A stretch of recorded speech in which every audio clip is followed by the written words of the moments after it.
Picture a time when the world was a vast, unexplored place, and civilization was just finding its footing.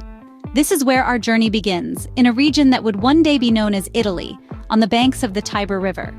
In the heart of this lush landscape, nestled between 7 hills, lay the early settlements of what would become Rome.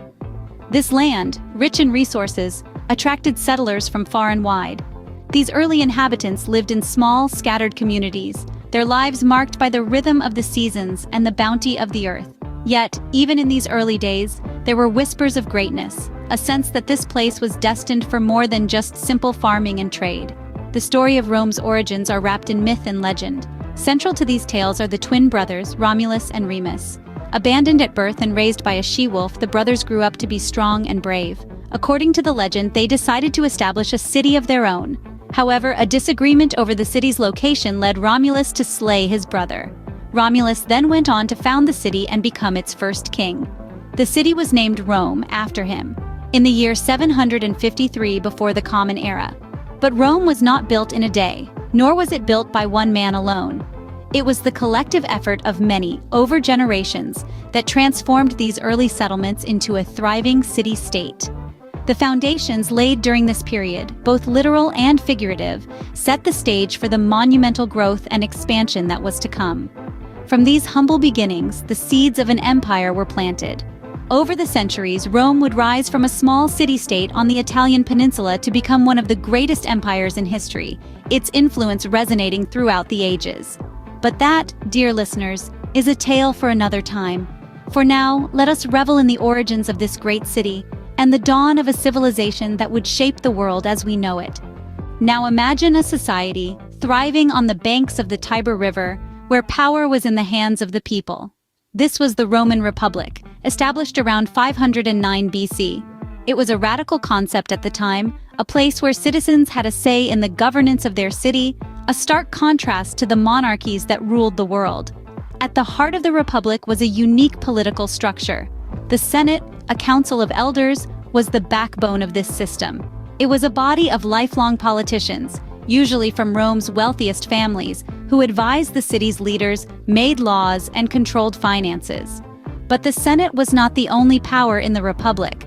There were also popular assemblies, gatherings of ordinary citizens who voted on legislation and elected magistrates. These assemblies were a testament to Rome's belief in the power of the people, a belief that would shape the history of the Western world. The Roman Republic didn't just change the way Rome was governed, it also set the stage for Rome's expansion. The Republic made key conquests, annexing territories from the Alps to the tip of the Italian peninsula. It forged alliances with neighboring states, who were attracted by Rome's stability and prosperity. Rome's influence spread across the Mediterranean, a vast sea that was now effectively Rome's backyard. It was an era of unprecedented growth, a time when Rome transformed from a small city-state into a burgeoning empire. But Rome's power didn't come without challenges. As the Republic grew, so too did its problems. The gap between the rich and the poor widened. Corruption seeped into politics. The very people who had built the Republic, the citizens of Rome, found themselves sidelined by the wealthy elite. However, the Republic was not destined to last, as ambition and power began to corrupt. It was the beginning of a new chapter in Rome's history, a chapter that would see the rise of emperors and the dawn of the Roman Empire.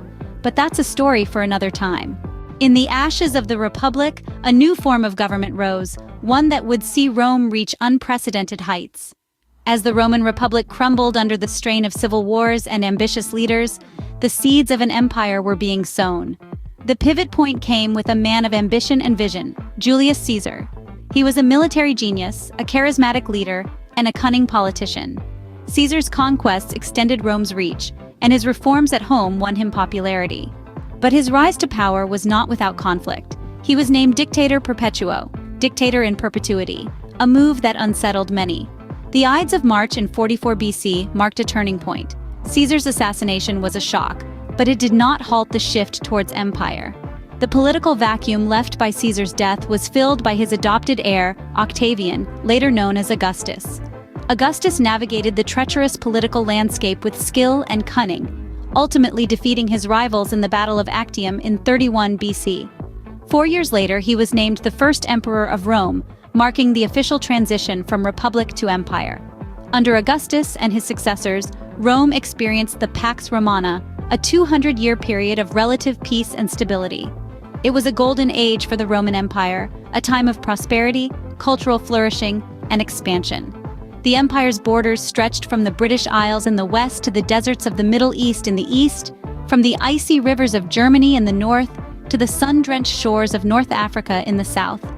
Rome's legions kept the peace, its engineers built roads and aqueducts, and its traders and diplomats connected cultures. Yet even in this time of plenty, the seeds of decline were being sown. The empire had grown large and unwieldy, and it was a Herculean task to manage it.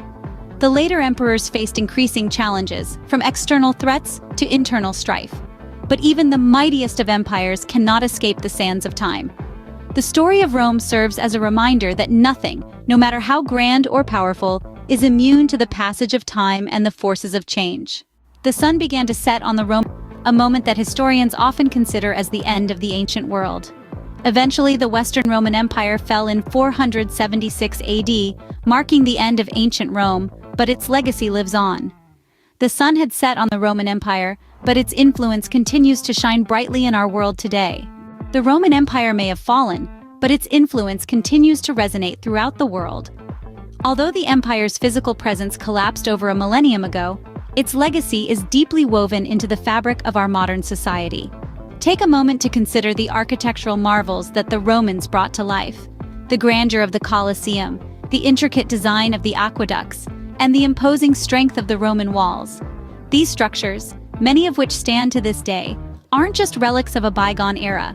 They're the foundation upon which modern architecture was built. The arch, the vault, the dome, these are all Roman innovations that continue to shape our cityscapes. But the Roman legacy runs far deeper than stone and mortar. The empire's legal system, for instance, has left an indelible mark on our own. The principles of justice, fairness, and the rule of law which the Romans held dear are cornerstones of our legal systems today. The concept of innocent until proven guilty, the right to a fair trial, these are Roman ideas that have been adopted worldwide. And let's not forget language. Latin, the language of the Romans, is the mother tongue of the Romance languages: French, Spanish, Italian, Portuguese, and Romanian. Even English, though a Germanic language, is heavily influenced by Latin. Many of the words we use today, from video to audio, fact to fiction, have their roots in Latin. In terms of governance, the Roman Empire's system of representative government has influenced many modern democracies. The concept of a Senate, a body of elder statesmen, is a Roman invention that is now an integral part of many political systems. The influence of Roman culture on Western civilization is immense, extending beyond architecture, law, language, and governance. It's in our literature, our art, our philosophy, and even our religion. And so, the story of the Roman Empire, its rise and fall, is not just history, but a testament to the enduring power of human civilization.